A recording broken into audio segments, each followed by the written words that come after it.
Hello guys, welcome back to my YouTube channel. അപ്പോൾ ഞാൻ ഇന്ന് വന്നിരിക്കുന്നത് നല്ല അടിപൊളി ഒരു നൂൽ പൊറോട്ടയുടെ റെസിപ്പി ആയിട്ടാണ് കേട്ടോ. അതുപോലെ തന്നെ നല്ല അടിപൊളി ഒരു പ്രോൺസ് റോസ്റ്റിൻ്റെ റെസിപ്പി ഉണ്ട്. അപ്പോൾ വീഡിയോ ഇഷ്ടപ്പെടുകയാണെങ്കിൽ നിങ്ങൾ ലൈക്ക് ചെയ്യാനും ചാനൽ സബ്സ്ക്രൈബ് ചെയ്യാനും കമൻറ്റ് ചെയ്യാനും മറക്കരുത്. അപ്പോൾ ഒട്ടും വൈകാതെ നമുക്ക് നമ്മുടെ വീഡിയോയിലേക്ക് പോവാം. അപ്പോൾ നൂൽ പൊറോട്ട തയ്യാറാക്കാൻ വേണ്ടിയിട്ട് നമ്മൾ ഇതുപോലെ ഒരു മിക്സിയുടെ ജാറിലേക്ക് ഡയറക്റ്റ് ആയിട്ട് നമ്മൾ ഒരു 1.5 കപ്പ് മൈദ മാവാണ് ഞാൻ ചേർക്കുന്നത് കേട്ടോ. അപ്പോൾ നിങ്ങൾക്ക് വേണമെങ്കിൽ വീറ്റ് ഫ്ലോർ ആണെങ്കിലും എടുക്കാം. ഞാനിവിടെ മൈദപ്പൊടിയാണ് എടുക്കുന്നത്. അപ്പോൾ ഇതിന് ആവശ്യമായിട്ടുള്ള ഞാൻ ഒരു നോർമൽ ടെമ്പറേച്ചറുള്ള പാലും കൂടെ ചേർക്കുന്നുണ്ട്. അപ്പോൾ അത് ഒത്തിരി പാല് ചേർത്തിട്ട് ലൂസായി പോകണം. അപ്പോൾ നമ്മൾ കുറേശ്ശെ ഒന്ന് ഒഴിച്ച് കൊടുത്താൽ മതി കേട്ടോ. എന്നിട്ട് ഞാനിവിടെ ഒരു ടീസ്പൂണോളം നമ്മുടെ നെയ്യാണ് കേട്ടോ, ബട്ടറോ നെയ്യോ എന്തെങ്കിലും ചേർക്കാം. അല്ലെങ്കിൽ നമുക്ക് നമ്മുടെ സൺഫ്ലവർ ഓയിലാണെങ്കിലും ചേർത്ത് കൊടുക്കാം കേട്ടോ. അതുപോലെ തന്നെ അതിലേക്ക് ഒരു കോഴിമുട്ട, പിന്നെ അതിന് ഒരു പിഞ്ചോളം ആവശ്യത്തിന് ഉപ്പ്, പിന്നെ ഞാൻ ചേർക്കുന്നത് ഒന്ന് ജസ്റ്റ് ഒരു ചെറിയൊരു മധുരം പിടിക്കാൻ വേണ്ടിയിട്ട് മാത്രം ഒരു 1/2 ടേബിൾ സ്പൂണോളം പഞ്ചസാരയും കൂടെ ചേർത്ത് കൊടുക്കുന്നുണ്ട്. ഇത്രയും നല്ലപോലെ ഒന്ന് നമ്മൾ മിക്സിയുടെ ജാറിലിട്ടിട്ട് നല്ല അടിപൊളിയായിട്ടൊന്ന് പതപ്പിച്ചെടുത്തിട്ട് വരാം കേട്ടോ.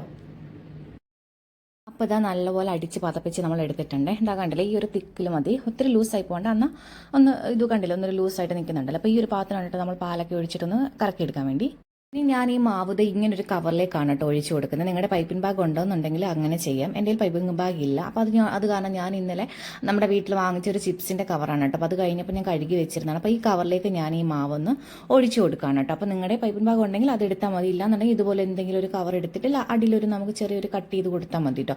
അപ്പോൾ ഇതൊന്ന് ഇതിലേക്ക് നമ്മൾ ഫുള്ളായിട്ട് ഒഴിച്ചു കൊടുക്കുവാണേ. അപ്പോൾ ഇങ്ങനെ ഒരു പാത്രം വെച്ചിട്ട് ഒഴിക്കുകയാണെങ്കിൽ അഥവാ നമ്മുടെ കയ്യിൽ നിന്ന് ബൈ മിസ്റ്റേക്ക് താഴെ പോയാൽ ആ പാത്രത്തിൽ തന്നെ മാവ് കിടത്തണം, പുറത്ത് പോയി വേസ്റ്റ് ആയി പോകത്തില്ല കേട്ടോ. അപ്പോൾ ഇങ്ങനത്തെ ഞാനൊരു ബൗൾ വെച്ചിട്ടാണ് ഒഴിച്ചു കൊടുത്തത്. കണ്ട മൊത്തം ഒഴിച്ചു കൊടുത്തു. ഇനി നമുക്കിത് മണ്ടയ്ക്കൊന്ന് നല്ലൊന്ന് സെക്യൂറായിട്ട് ഇരിക്കാൻ വേണ്ടിയിട്ട് ഒരു റബ്ബർ ബാൻഡ് വെച്ചിട്ട് നമുക്കൊന്ന് കെട്ടിക്കൊടുക്കാം.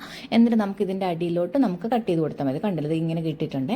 അപ്പോൾ അതാ ഞാനിങ്ങനെ ഈ റബ്ബർ ബാൻഡ് ഇട്ടിട്ട് ഇതൊന്ന് ചുറ്റിച്ച് കൊടുക്കുകയാണ്. എന്നിട്ട് നമുക്ക് അടിയിൽ ഇത് കട്ട് ചെയ്തെടുത്താൽ മതി. ഇപ്പോൾ റബ്ബർ ബാൻഡ് ഇട്ട് സെറ്റ് ചെയ്തിട്ടുണ്ട്. ഇനിയിപ്പോൾ ഇവിടെ കട്ട് ചെയ്തിട്ടാട്ടോ നമ്മളിത് കറക്കി എടുക്കാൻ പോകുന്നത്. അപ്പോൾ ഇതാ ഞാനിവിടെ ഒരു പാൻ വെച്ചിട്ടുണ്ട്. അത് നല്ലപോലെ ചൂടാകുന്നുണ്ട് കേട്ടോ. അത് ഇതിൻ്റെ ഈ ഒറ്റ തുമ്പ് മാത്രം ചെറുതായിട്ടൊന്ന് കട്ട് ചെയ്ത് കൊടുത്താൽ മതി കേട്ടോ. അപ്പോൾ നമുക്ക് നല്ല അടിപൊളിയായിട്ട് ഇതിൽ നിന്ന് മാവ് വിട്ട് വരും. അപ്പോൾ ഇതാ ഇങ്ങനെ കറക്കി എടുത്തിട്ടുണ്ട്. അപ്പോൾ ആദ്യം എന്തായാലും ഒരു ചെറിയൊരു ഫ്ലോപ്പായിരുന്നു. ഫ്ലോപ്പ് എന്ന് വെച്ചാൽ നമ്മൾ എൻ്റെ ഓൾറെഡി ലെഫ്റ്റ് ഹാൻഡിലാണ് കേട്ടോ ഇരുന്നത്. അപ്പോൾ അത് കാണാൻ എനിക്കൊരു വശം കിട്ടിയില്ല. പിന്നെ ഇതിങ്ങനെ മാവ് പോവുകയും കൂടെ ചെയ്തില്ല. അപ്പോൾ ഇതിങ്ങനെ പെട്ടെന്ന് എനിക്ക് കറക്കാൻ പറ്റില്ല. പിന്നെ ഇതാ മറ്റേ കയ്യിലോട്ട് മാറ്റിയിട്ട് ഞാൻ നല്ലപോലെ കറക്കി എടുക്കുന്നുണ്ട്. പിന്നെ ആദ്യം ഉണ്ടാക്കുമ്പോൾ ചിലപ്പോൾ നമുക്കൊരു ഇത് തോന്നും. പക്ഷേ എങ്കിൽ ഫസ്റ്റത്തെ ഇത് കഴിഞ്ഞ് കഴിഞ്ഞിട്ട് നമുക്ക് നല്ല അടിപൊളിയായിട്ട് പിന്നെ നമുക്കൊരു ഇൻട്രസ്റ്റ് ആട്ടോ ഇതിങ്ങനെ കറക്കാൻ വേണ്ടിയിട്ടും ഉണ്ടാക്കാൻ വേണ്ടിയിട്ടൊക്കെ. അതുപോലെ തന്നെ നല്ല അടിപൊളി സോഫ്റ്റ് ആൻഡ് ടേസ്റ്റിയാണ് കേട്ടോ. അപ്പോൾ എല്ലാവരും ഇതൊന്ന് ട്രൈ ചെയ്ത് നോക്കണം. നല്ല അടിപൊളി ടേസ്റ്റി ആയിട്ട് നമുക്ക് കിട്ടുന്നുണ്ട് കേട്ടോ. നമ്മൾ ഈ മാവിട്ട് കുഴക്കുകയും പരത്തിയും ഒന്നും വേണ്ടല്ലോ. അപ്പോൾ ഭയങ്കര സിമ്പിളല്ലേ. അപ്പോൾ ഒരു തവണയിൽ നിങ്ങൾ വീട്ടിലൊന്ന് ട്രൈ ചെയ്ത് നോക്കുക. അപ്പോൾ ഇതാ നമ്മൾ ഫസ്റ്റിലത്തെ എടുത്തപ്പോൾ എനിക്ക് കുറച്ചൊന്ന് മൂത്ത് പോയിട്ടുണ്ടായിരുന്നു. അപ്പോൾ ഇതാ ഇതിൻ്റെ മുകളിലേക്ക് നമ്മൾ കുറച്ച് നെയ്യോ എന്തെങ്കിലും ഒന്ന് തേച്ച് കൊടുക്കുക കേട്ടോ. അപ്പം അത് ചെറിയൊരു മയം കിട്ടാൻ വേണ്ടി നമ്മൾ ഓൾറെഡി ഗീ ഇട്ടിട്ടുണ്ട്. അപ്പോൾ ഇതാ ഇങ്ങനെയും കൂടെ ചെയ്തിട്ട് നമ്മളിത് നിന്നിപ്പോൾ ഓരോന്നോരോന്ന് നമുക്കിങ്ങനെ ചുട്ടെടുക്കാം കേട്ടോ.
നൂൽ പൊറോട്ട മുഴുവനും നമ്മൾ ചുട്ടത് ഇതുപോലൊരു കാസ്ട്രോൾ പാത്രത്തിലാട്ടോ വെച്ചിരിക്കുന്നത്. ഇത് ചൂടോട് കഴിക്കാൻ എന്തൊരു ടേസ്റ്റാണെന്നറിയാം. ഇത് ഞാൻ എടുക്കുമ്പോൾ തന്നെ നിങ്ങൾക്കറിയാൻ പറ്റുന്നുണ്ട് എന്തൊരു സോഫ്റ്റാണെന്നുള്ളത്. നല്ല അടിപൊളി ടേസ്റ്റാണ് കേട്ടോ. അപ്പോൾ ഞാനും ആദ്യമായിട്ട് ട്രൈ ചെയ്തപ്പോൾ ഇത്രയും രുചി ഉണ്ടായിരിക്കുമെന്ന് വിചാരിച്ചില്ല കേട്ടോ. ഭയങ്കര എളുപ്പമാണ്, നല്ല ടേസ്റ്റുമാണ് കേട്ടോ. അപ്പോൾ എല്ലാവർക്കും ഇഷ്ടപ്പെടും. മോൾക്കൊക്കെ ആണെങ്കിലും നല്ല ഇഷ്ടപ്പെട്ടിട്ടുണ്ടായിരുന്നു. അടിപൊളി ടേസ്റ്റിലാട്ടോ ഇത് കിട്ടുന്നത്. അതുപോലെ തന്നെ നമ്മുടെ പ്രോൺസ് റോസ്റ്റും കൂടി ഇനി നമുക്ക് തയ്യാറാക്കാം. അപ്പോൾ വീഡിയോ മുഴുവനായിട്ട് എല്ലാവരും കാണാനായിട്ട് ശ്രമിക്കണേ. അതുപോലെ തന്നെ വീഡിയോ ഇഷ്ടപ്പെടുകയാണെങ്കിൽ ലൈക്ക് ചെയ്യാനൊന്നും മറക്കരുത് കേട്ടോ, കമൻറ്റ് ചെയ്യാനൊക്കെ. അപ്പോൾ ഇതാ നമുക്ക് ഒട്ടും വയ്ക്കാതെ തന്നെ നമ്മുടെ പ്രോൺസ് റോസ്റ്റും കൂടെ തയ്യാറാക്കാം. ഇനി നമുക്ക് പ്രോൺസ് റോസ്റ്റ് വെക്കാൻ വേണ്ടിയിട്ട് തീരെ ചെറുതുമല്ല അന്ന് വലുതും അല്ലാത്തൊരു മീഡിയം സൈസിലുള്ള പ്രോൺസ് ആണ് കേട്ടോ എടുത്തിരിക്കുന്നത്. നല്ല ഉള്ളിലെ വള്ളിയൊക്കെ കളഞ്ഞിട്ട് നല്ല ക്ലീൻ ചെയ്ത് വെച്ചിട്ടുണ്ട് കേട്ടോ. അപ്പം നമുക്കിതൊന്ന് അരച്ച് പുരട്ടി വെക്കണം. കുറച്ച് ഇഞ്ചിയും അതുപോലെ തന്നെ കരിവേപ്പിലയും നമ്മുടെ മുളക് പൊടി, മഞ്ഞൾപ്പൊടി, ഉപ്പൊക്കെ ഇട്ടിട്ട് കുറച്ച് ഒന്ന് അരച്ച് പുരട്ടി ഇതൊരു 10-20 മിനിറ്റ് ഒന്ന് വെക്കണം കേട്ടോ. അപ്പോൾ ഒത്തിരി നേരം ഒന്നും നമ്മൾ ഈ ചിക്കനൊക്കെ വെക്കുന്ന പോലെ വെക്കേണ്ട ആവശ്യമില്ല. ഒരു 10-15 മിനിറ്റ് ഒക്കെ മാക്സിമം വെച്ചാൽ മതി. ഇതാ ഇങ്ങനെ വെച്ചിട്ടുണ്ട് കേട്ടോ. അപ്പോൾ ഞാൻ ഈ ഒരു കാര്യക്കൂട്ടത്തിൽ പറഞ്ഞു വെക്കോട്ടെ. കഴിഞ്ഞ എൻ്റെ വീഡിയോകളിലൊക്കെ ഞാനിങ്ങനെ നമ്മൾ ഈ സംസാരിക്കുന്നതിൻ്റെ ഇടയ്ക്ക് അങ്ങനെ ചെയ്യണം കേട്ടോ, ഇത് ഇങ്ങനെ ഇടണം കേട്ടോ, ഈ ടോ വരുന്നത് കുറച്ച് കമൻറ്റ്സ് ഞാൻ കണ്ടു. അപ്പം ഞാൻ ഉറപ്പായിട്ടും ഇനിയിപ്പോൾ അതെന്തായാലും അങ്ങനെ ആ ഒരു ടോ ഇല്ല അവസാനിപ്പിക്കാതിരിക്കാൻ മാക്സിമം ശ്രമിക്കാം. അപ്പം അതൊന്ന് ഇനി അഥവാ വരുന്നുണ്ടെങ്കിൽ ഒന്ന് എക്സ്ക്യൂസ് ചെയ്യട്ടോ. നമ്മൾ ആ ഒരു പറഞ്ഞു പോകുന്ന ഒരു സംസാര രീതിയിൽ വന്നു പോകുന്നതാണ് കേട്ടോ. കണ്ടില്ലേ, ഒരു ടോ വന്നു. Okay, sorry guys. അപ്പോൾ ഇതൊക്കെയാണ് നമ്മളിവിടെ എടുത്ത് വെച്ചിരിക്കുന്നത്. സവാള, ഇഞ്ചി, വെളുത്തുള്ളി ചതച്ചത്, അതുപോലെ തന്നെ ഒരു സ്മോൾ പീസ് ഓഫ് ടൊമാറ്റോയുടെ പകുതിയാണ് കേട്ടോ. അതുപോലെ തന്നെ പച്ചമുളക് കൂടെ എടുത്ത് വെച്ചിട്ടുണ്ട്, പിന്നെ കരിവേപ്പില കേട്ടോ. ഇനി നമുക്കിതിലേക്ക് കുറച്ച് വെളിച്ചെണ്ണ ഒഴിച്ചിട്ട് കടുകൊക്കെ പൊട്ടിച്ചിട്ട് നമുക്ക് ഇതൊക്കെ ഒന്ന് വഴറ്റിയെടുക്കാം. ഇഞ്ചിയും വെളുത്തുള്ളിയും ചതച്ചിട്ടാണ് എടുത്തിരിക്കുന്നത് കേട്ടോ. അപ്പോൾ എനിക്ക് ഇഞ്ചിയും വെളുത്തുള്ളിയൊക്കെ ചതച്ച് ചേർക്കുന്നതാണ് എപ്പോഴും ഇഷ്ടം. അപ്പോൾ ഇതൊക്കെ ഒന്ന് മൂത്ത് കഴിയുമ്പോഴത്തേനും നമുക്ക് സവാള ഇട്ടിട്ട് നല്ലപോലെ വഴറ്റിയെടുക്കാം. നമ്മൾ ഈ റോസ്റ്റ് ചെയ്യുന്ന സമയത്തും അല്ലെങ്കിൽ ബീഫ് കറി അല്ലെങ്കിൽ എന്തെങ്കിലും ചിക്കൻ കറിയൊക്കെ വെക്കുന്ന സമയത്ത് ഈ നമ്മുടെ സവാളയും തക്കാളിയൊക്കെ നല്ലപോലെ ഒന്ന് വഴറ്റി കഴിയുവാണെങ്കിൽ ഉണ്ടല്ലോ, അതിന് ഒരു പ്രത്യേക ടേസ്റ്റാണ് കേട്ടോ. ഒരു കുഴമ്പ് രൂപത്തിലൊക്കെ ഒന്ന് വഴറ്റുന്ന അത്രയും നേരം കുറച്ച് സമയം എടുത്ത് ലോ ഫ്ലെയിമിലൊക്കെ ഒന്ന് ഇട്ട് കുറച്ച് ഉപ്പൊക്കെ ഇട്ട് കൊടുത്തിട്ട് അത് അടച്ച് വെച്ചിട്ട് ഇടയ്ക്കിടയ്ക്ക് ഒന്ന് ഇളക്കി കൊടുത്താൽ മതി. നല്ല അടിപൊളിയായിട്ട് നമുക്ക് സവാള നല്ലപോലെ വഴണ്ടി കിട്ടും കേട്ടോ.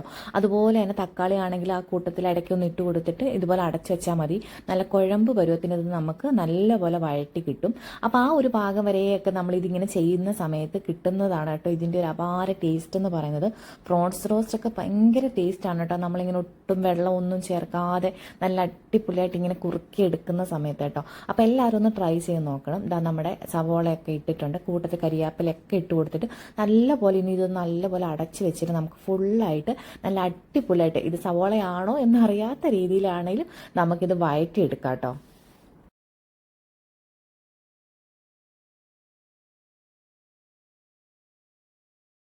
ഇപ്പം നമ്മുടെ സവാള നല്ലപോലെ വഴണ്ട് വന്നിട്ടുണ്ട്. ഞാൻ ഇടയ്ക്കിടയ്ക്ക് ഒന്ന് ഇളക്കി കൊടുക്കുന്നുണ്ടായിരുന്നേ. അപ്പം നമ്മുടെ അടിക്കൊന്നും പിടിക്കാതിരിക്കാൻ വേണ്ടി നമ്മൾ ഇടയ്ക്കൊന്ന് ഇളക്കി കൊടുത്തിട്ട് വീണ്ടും അടച്ചു വെക്കുമ്പോൾ ഇതുപോലെ നല്ല അടിപൊളിയായിട്ട് കിട്ടിയിട്ടുണ്ട്. ഇനിയിപ്പോൾ നമുക്ക് ഇതിലേക്ക് തക്കാളിയും കൂടി ഇട്ടിട്ട് നല്ലപോലെ ഒന്ന് വഴറ്റിയെടുക്കാം. അപ്പോൾ തക്കാളി ഒന്ന് വഴണ്ടി വരുന്ന സമയം കൊണ്ട് നമുക്ക് ഈ പ്രോൺസ് ഒന്ന് ഫ്രൈ ചെയ്തെടുക്കാം. അപ്പോൾ ഞാനിവിടെ വെളിച്ചെണ്ണയിലാണ് ഫ്രൈ ചെയ്തെടുക്കുന്നത്. നിങ്ങൾക്ക് കുക്കിംഗ് ഓയിൽ ആണെങ്കിൽ യൂസ് ചെയ്യാം. അപ്പോൾ ഞാൻ ഈ ഒരു 1/2 കിലോ ഈ ഇത്രയും വെളിച്ചെണ്ണയിൽ തന്നെ ഒറ്റ ട്രിപ്പിൽ തന്നെ വറുത്തെടുക്കുന്നുണ്ട്. അപ്പോൾ ഇതൊരു 80-85% നമുക്ക് ഫ്രൈ ചെയ്തെടുത്താൽ മതി. ബാക്കി നമുക്ക് മസാലയിലിട്ടും കൂടെ ഒന്ന് ജസ്റ്റ് ഒന്ന് വേവിച്ചെടുക്കണം. അപ്പോൾ ഇത് ഒരുപാട് നേരം ഫ്രൈ ചെയ്തെടുത്താലും ഈ പ്രോൺസിന് നമുക്കൊരു റബ്ബർ ചവയ്ക്കുന്ന ഫീല് വരും. അപ്പോൾ ഒരുപാട് നേരം ഇങ്ങനെ ലോ ഫ്ലെയിമിൽ ഇട്ടിട്ട് ഇങ്ങനെ വേവിച്ചെടുക്കേണ്ട ആവശ്യമില്ല. ഇതിനൊരു പരുവുണ്ട്, ആ പരുവം വരെ ഇട്ടാൽ മതി. അപ്പോൾ നമ്മൾ ഫുള്ളായിട്ട് ഇട്ടിട്ട് തന്നെ ഒറ്റ ട്രിപ്പിന് തന്നെ ഇട്ടിട്ട് ഫ്രൈ ചെയ്തെടുക്കാം. അപ്പോൾ നമ്മുടെ പ്രോൺസ് ഒരു സൈഡ് അത്യാവശ്യം നല്ലപോലെ തന്നെ മൂത്ത് വന്നിട്ടുണ്ട്. ഇനി ഇപ്പുറ സൈഡും കൂടെ തിരിച്ചിട്ടിട്ട് ഒരു 80-85% എന്ന് പറഞ്ഞ രീതിയിൽ കണ്ടില്ല ഈ ഒരു പരുവത്തിന് നമുക്ക്. അപ്പോൾ തക്കാളിയൊക്കെ നല്ലപോലെ വഴണ്ട് വന്നിട്ടുണ്ട്. 1/4 ടീസ്പൂൺ മഞ്ഞൾപ്പൊടി, 1/2 ടീസ്പൂൺ കാശ്മീരി ചില്ലി പൗഡർ, ഒരു 1/4 ടീസ്പൂൺ ഗരം മസാല. ഇത്രയും മസാല മാത്രമേ നമ്മൾ ഇതിലേക്ക് ചേർക്കുന്നുള്ളൂ കേട്ടോ. ആവശ്യത്തിനുള്ള ഉപ്പും കൂടെ ഒന്ന് ടേസ്റ്റ് ചെയ്ത് നോക്കണേ. അപ്പം ഇത്രയും മസാലയും നമ്മൾ ഇതിലേക്ക് ചേർക്കുന്നുള്ളൂ. എല്ലാവരും ഒന്ന് ട്രൈ ചെയ്ത് നോക്കണം, അപാര ടേസ്റ്റാണ് കേട്ടോ. അപ്പോൾ ഇതാ നമ്മുടെ മസാലയൊക്കെ ഒന്ന് മൂപ്പിച്ചെടുത്തിട്ട് നമ്മൾ ഫ്രൈ ചെയ്ത് വെച്ചിരിക്കുന്ന നമ്മുടെ പ്രോൺസും കൂടെ ഇതിലേക്ക് ഇട്ട് കൊടുത്തിട്ട് വെള്ളം ഒന്നും ചേർക്കാതെ നമ്മുടെ ഈ ഒരു ഗ്രേവിയിൽ നമുക്ക് ലോ ഫ്ലെയിമിൽ അടച്ച് വെച്ചിട്ട് നല്ലപോലെ ഒന്ന് മിക്സ് ചെയ്ത് ഒന്ന് വേവിച്ചെടുക്കാം. അപ്പോൾ നമ്മുടെ പ്രോൺസ് റോസ്റ്റ് ഇവിടെ നല്ല അടിപൊളിയായിട്ട് റെഡി ആയിട്ട് വന്നിട്ടുണ്ട്. അപ്പോൾ എല്ലാവരും നമ്മുടെ പ്രോൺസ് റോസ്റ്റും അതുപോലെ തന്നെ നൂൽ പൊറോട്ടയും ഒന്ന് ട്രൈ ചെയ്ത് നോക്കണം. അപ്പോൾ വീഡിയോ ഇഷ്ടപ്പെട്ടെങ്കിൽ ലൈക്ക് ചെയ്യാനും ചാനൽ സബ്സ്ക്രൈബ് ചെയ്യാനും കമൻറ്റ് ചെയ്യാനും മറക്കരുത്. അപ്പോൾ അടുത്തൊരു വീഡിയോ ആയിട്ട് കാണാം. ബൈ.